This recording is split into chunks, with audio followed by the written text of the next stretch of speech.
For you today, my friends, I have a gift. After studying productivity, the art and the psychology of getting your work done over the last decade, I've discovered a spectrum that productivity lies on that goes from low quality to high quality. So there's super low quality approaches to productivity, and then there's middle tier, and then there's extremely high tier, and it goes on from there. And then the more you go in the direction of higher quality productivity, the more effective you become, and the more powerful you become. The more you get to the end of the day and you're about to drift off to sleep and you have a quick fleeting thought about the day that you just had, and you think to yourself, damn, that was a good day. It was a good day. I got the most important work done. Progress has been made. My ship is moving forward. The thing is moving forward. We have momentum. We're getting on to the next chapter of our lives, as opposed to being caught in perpetual struggle with the same thing for years and decades on end. And there's a sense also of, I'm doing what I'm here to do. I'm doing my God-given work. I'm living my purpose. There's a sense of fulfillment and a sense of gratitude to be able to participate in life this way.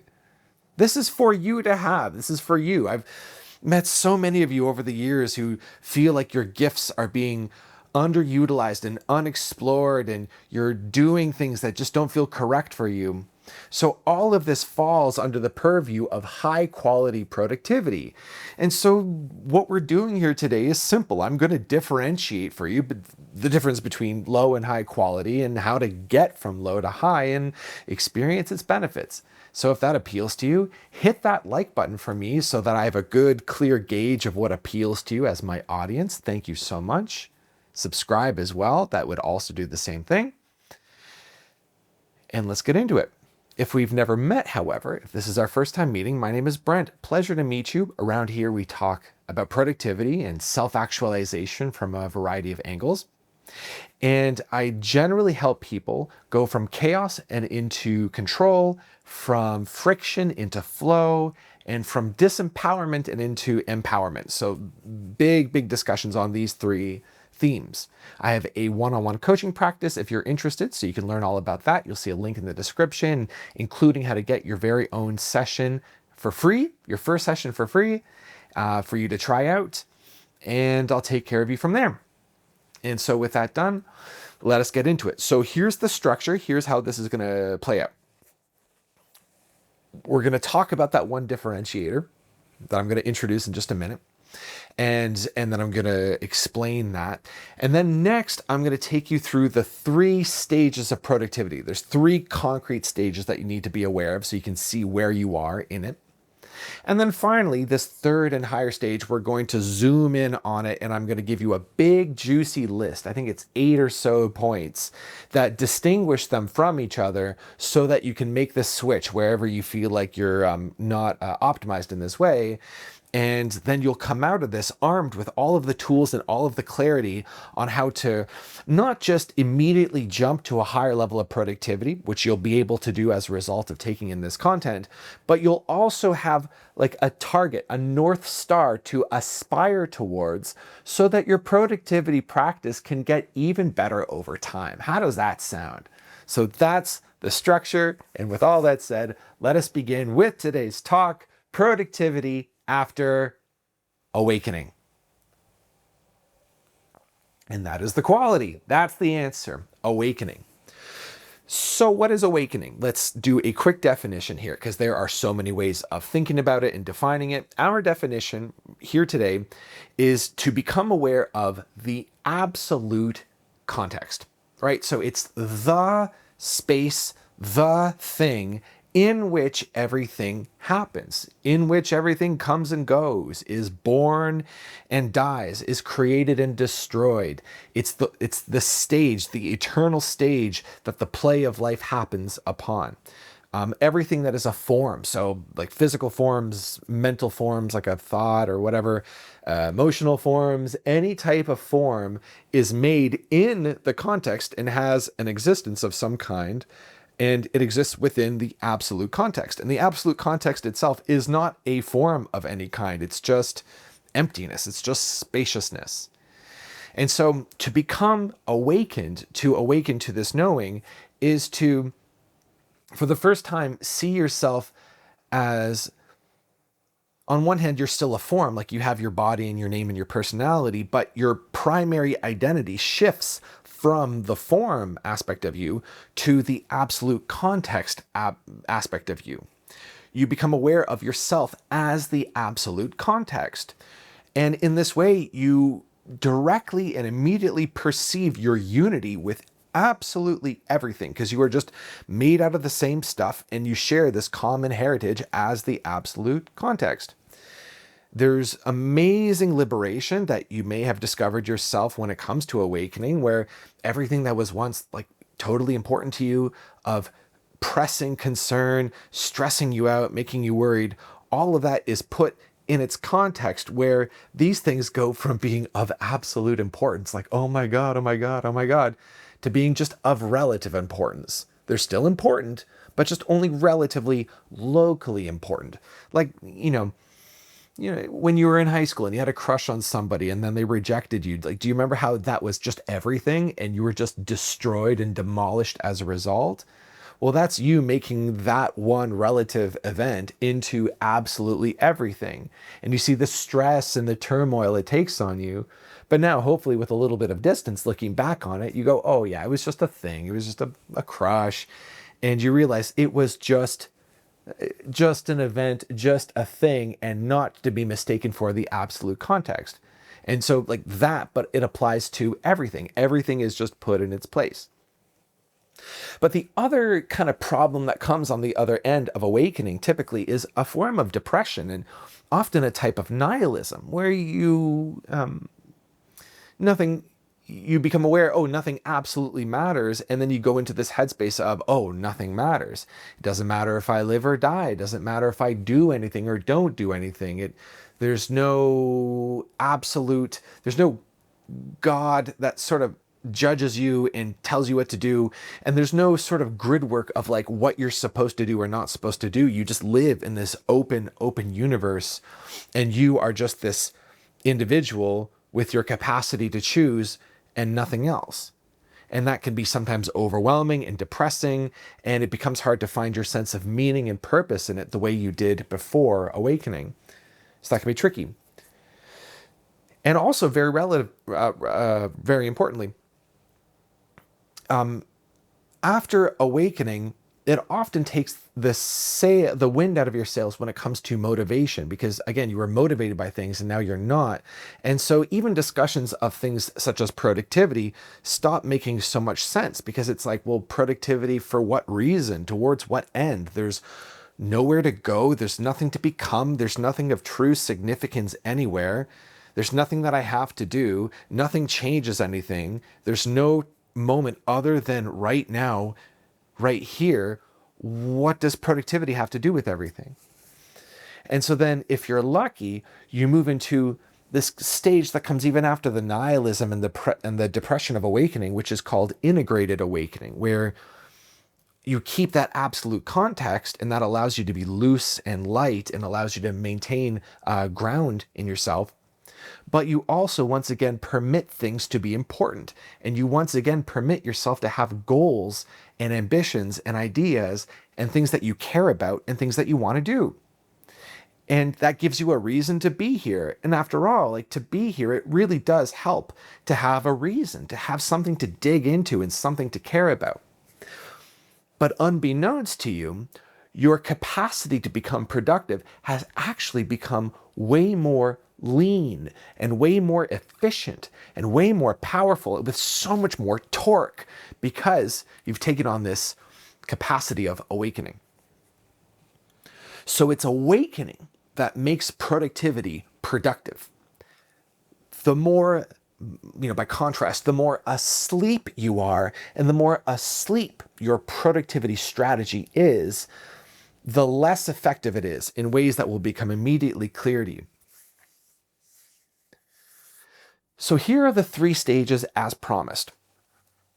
At the lowest level of consciousness, the most sleepful, unconscious type of productivity is what we call old school productivity. This is something that we have all innocently tried at some point, I assume. I just assume. I have this feeling about you that you've been through it, where it's all based in force. It's all based in overriding the body's signals and just having at it as much as you can. So, like an example would be, I'm not going to go to sleep. I'm not going to let myself sleep. I'm just going to keep working until 2 and get up at 6 a.m. and get working again. And I'm only going to sleep maybe for 3 or 4 hours per night. And ideas like push through the pain, just push through the pain, or ideas like never stop, never give up, never surrender. And it's a very short-sighted strategy. And whereas, of course, there are times when you want to push and try hard and keep going, but when we have this global strategy of like never stop, never rest, never take it down to a lower gear, I'll sleep when I'm dead, just go through. Well, if we check up on anybody later who runs that kind of productivity strategy, what are we going to find? We are obviously going to find burnout and disappointment and disillusionment, and it's bad times. So we all try that and we realize it doesn't work. And then that takes us from old school to new school productivity. So like over these last 10 years, as I was studying productivity, if you were to catch me maybe 5 or so years ago, and you'll see elements of it in my older YouTube videos, there were discussions of sustainable high-level productivity. And the idea behind new school productivity is that we sort of begrudgingly acknowledge that we live in bodies and that we are animals and we are also sort of like people that deserve to be treated well. And so in our productivity strategy, instead of just this linear burnout course, we start planning for lower ebbs in our energy. We build in ideas of sleep and of rest and vacation, and we maybe clock when our energy is at its lowest and when it's at its highest. We also bring in a more holistic attitude, things like nutrition and exercise, vitamins, minerals, making sure that we don't consume things that are bad for us. And this is just a more holistic way of approaching productivity. And you get much further this way. And when I was teaching it to my clients, we all, like myself and them, we all got much better results when we approached it from a holistic point of view. And again, what I suspect about you is that you're already really well versed in this general holistic way of thinking about productivity. But there's a problem though, and there's like this boundary that we start hitting up against, even in new school productivity, because it's still not yet awakened. And as a result, there's too much duality and too much division in this approach. As an example, the question is still about how do I get myself to do more? How do I get more productivity out of myself? Another one would be seeing your life as something that you are a participant in, but maybe still separate from. So we'd say, how do I get ahead in life? How do I go faster? How do I get there? And there's this attempt to arrive at a spot that's not this one, to arrive in a moment that's not this here now moment. And as a result of the division and the confusion and the sleepfulness, there is still a sense of manipulation, of forcefulness, of power that causes a grinding of the gears, and it causes conflict, and it doesn't work in the long term. It doesn't necessarily move us forward. So that's new school productivity. And so then finally we pass through the threshold of awakening into awakened productivity, and that's when everything changes. Because now there is this element that's been missing up until this point, which is congruence. Instead of me and this, and we're either negotiating or debating or fighting or anything, now all of the different aspects weave together and become one thing. You become unidirectional. And what happens when all of you is pointing congruently in one way? you go that way. So that is what we are ultimately after. Excuse me. So let's get into the distinctions between unconscious and conscious productivity. You'll hear me referring to it as false and true productivity. It's just the same thing, different words. Here's some distinguishers. Here's some distinctions. False productivity is motivated by guilt, by fear, by shame, by lack. False motivation is trying not to disappoint itself, trying not to disappoint others. It's afraid that it won't get what it wants. It's afraid that it'll die before it gets everything done. It feels shame for not being further along, for not having more. It feels like a sense of wrongness. And so there's this reactive stance that false productivity goes from. And by contrast, true productivity is motivated by interest, by curiosity, by enthusiasm. Next, false productivity attempts to get everything done all at once. False productivity has a million things on the go, has a million open loops, a million open priorities, is multitasking, and cannot decide on which one thing to do. And so it kind of can't. It's sort of scattered and it does a whole bunch of things sort of at once and slowly and not very well. True productivity does just one thing at a time. I'm sympathetic to those of us who attempt to do a lot of things all at once because I'm programmed this way too. Like my mind and my neurochemistry is set up in such a way where I'm inspired by multiple things, and I just feel like I should be able to accomplish multiple things all at once. But in reality, to live as a physical being is to have the discipline to realize that there is only one thing you can do at a time. It's like this narrow corridor that all of your tasks pass through. And any denial of this fact that you can only do one thing at a time really creates frustration. It's really a form of madness. When we have 1,000 things to do, and especially when we're behind on all of these things, we can only choose one thing, and that means that there are 999 things that we are choosing not to do, and that freaks out a part of us. Like the fearful part of us freaks out. It's like, oh my God, I'm falling behind on these things.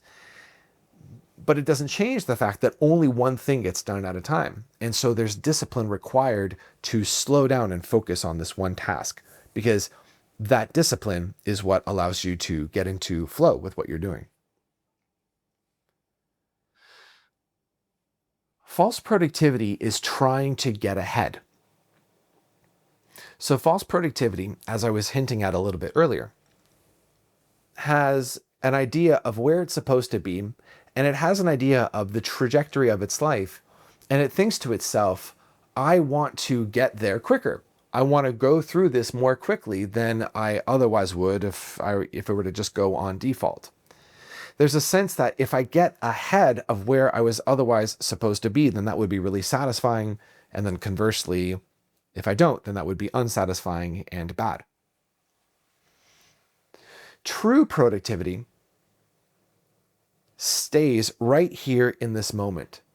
True productivity is not attempting to get into a future moment because, of course, this is quite impossible. There's only ever this now moment.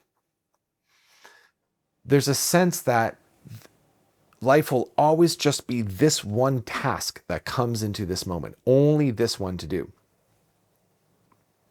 And also that there's no such thing as being ahead. There just isn't. You're not on some kind of track that you can do more quickly or more slowly, because even though it seems so from an unawakened perspective, from an awakened perspective, there just only is this moment. There only is this particular configuration of now. False productivity is trying to go faster, and true productivity is trying to slow down. So, what I mean here is that false productivity is interested in optimizing and doing more and doing better, doing faster. And so it thinks in an industrial revolution style of thinking. It's like, oh, if I have this factory and it's pumping out 100 light bulbs per day, I wonder what I can rejig so that it pumps out 200 per day. And that's how we view our productivity. Awakened productivity, however, is always attempting to slow down. And the reason for this is that we get this phrase from the military: slow is smooth and smooth is fast. And therefore, slow is fast. Slow is fast. And you see this show up in a number of ways. For example, if you're reading a book, let's say, and you're in a hurry to read it because you want to get on to the next one, then you're probably skimming. You're not really taking in the material in. You're not really learning. You're not really being transformed by it. You're just getting through it so that you can get to the end. That ends up being a waste of your time. No progress has been made. You haven't moved forward in some way, so you're still at square one. It's like a tortoise and a hare kind of thing, right? Whereas like somebody else who just read a single paragraph is actually already ahead, because we're not measuring aheadness in terms of how many books we read, but through the learning itself. So by slowing down and absorbing just this one paragraph that we otherwise were not going to take in, there's transformation through there. I once made this video that was on a quote from the movie Her, where I discussed exactly this. There's a quote from the movie Her, Joaquin Phoenix. It was directed by Spike Jonze. It's from the year 2008, about somewhere there, I forget. And there's a quote where one of the characters talks about following the story in the script, but noticing the spaces in between the words and wanting to dwell in that space. That is the space of, there's deep, profound fertility in that space. It's a creative space. It's an imaginative space. And it's the space. It's the absolute context that you find in between the words. So slowing down becomes the productivity. There's a vertical movement instead of a rapid flitting surface level horizontal movement. False productivity, again, in this sort of industrial kind of way, has you pumping out work, but you kind of remain the same as you pump out your work, as you put things out, as you get things done. True productivity is when you transform as you do the work. You come out of it different. You are not distinct from the work. You're not separate from it. An example would be this video that I'm making for you. This is coming from a place of true productivity, and I myself am transforming as I give this to you. I will be different, and I am already becoming different as I give this to you, because I'm in communion with this work. This work is me. I can't emphasize enough, I'm not separate from it. I'm in it. And if you're in it too, then we are going through this together. We come out wiser, more conscious, more complex, subtler, more nuanced than we were a moment ago. False productivity doubts and feels wrong and is preoccupied with this idea of wrongness. True productivity speaks and performs from authority. So what I mean by this is, in false productivity, there's always this attempt to prove something to ourselves or to others. There's a sense of not knowing if we're doing it the right way or the wrong way. And in this way, as a result of this doubt, we are hovering over the work. So you'll notice it when we're doing something that maybe, like we're not sure if this is the correct use of our time. So we're like, okay, should I do this or should I do that? Or maybe we're trying to follow somebody else's value structure or somebody else's instruction.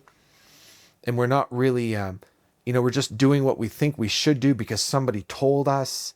And as a result, there's a forceful feeling behind it because we're trying to force ourselves to do what we think we should do. We're doing things from obligation.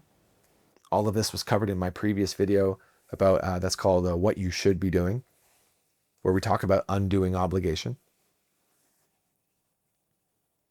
Whereas true productivity comes from authority, the authority of I am an embodiment of the absolute context, and I choose what I'm going to do from a place of sovereignty.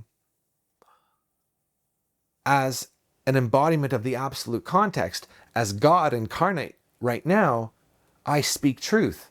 I know what truth is. What I'm saying is correct. This is my truth, and my truth deserves to be here. I deserve to be here. I have the authority to make a mark on the world. There it is. I have the authority to make a mark on the world, to put information out in the world such as this, and to have it be true and real and worthy of consideration. That's insourced authority. That is an aspect of true productivity. 2 more to go. False productivity is complex and true productivity is simple. So false productivity is, there's so many bells and whistles. You have 10 productivity apps that you're falling behind on. You have a series of things you're supposed to do that you're behind on. You have a million different obligations and commitments, and you keep committing to more things because you can't choose. And this idea of yourself is really complex. And there's this arc of your story of what you're trying to become. And all that is just complex. It's so hard to keep track of. True productivity is simple. What am I here to do? Believe it or not, you can ask that and get an answer. And in any moment, just ask it and answer it and go. Simple. True productivity is always simple. And finally, false productivity has an end point, and true productivity doesn't. False productivity is trying to get to that part. It's trying to get to the end. It's trying to get to the point where all the things are done, all the tasks are done. It envisions an end point upon which finally I can really get to living my life. Of course, none of this is true. True productivity realizes this. There's just always the next thing to do. That's it. There's just always the next thing to do. There's always the next task and goal and milestone to hit forever, as long as you're alive. Even awakening and enlightenment, these are not end points. These are milestones that you hit and just you get on from there. You move on from there.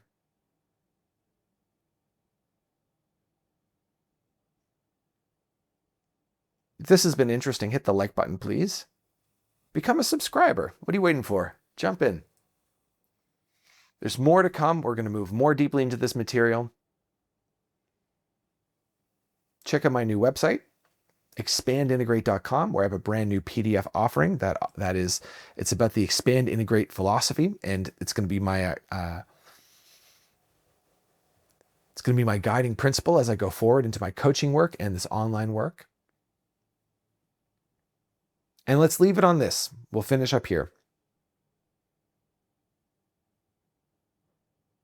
Productivity is simple. Let this task be enough. Acknowledge that you can only do one task at a time. Because if you can have the discipline to do that, the discipline to slow down, the discipline to do one thing at a time, the discipline to take action on the boldest move that you can in this moment, because there's always the absolute context is always suggesting that you make your biggest, boldest move, which would lead you further along the path of your particular unfolding. All of this locks in to create the flow state. The flow state is for you to live in and live from. There's no distinction between you and the work. There's no distinction between process and outcome. Just unity. Just forward motion. This is the highest expression of conscious productivity. Make that into your North Star. and then see the motion, the momentum, the moving of the needle, the way things get exciting for you. That's the sweet spot.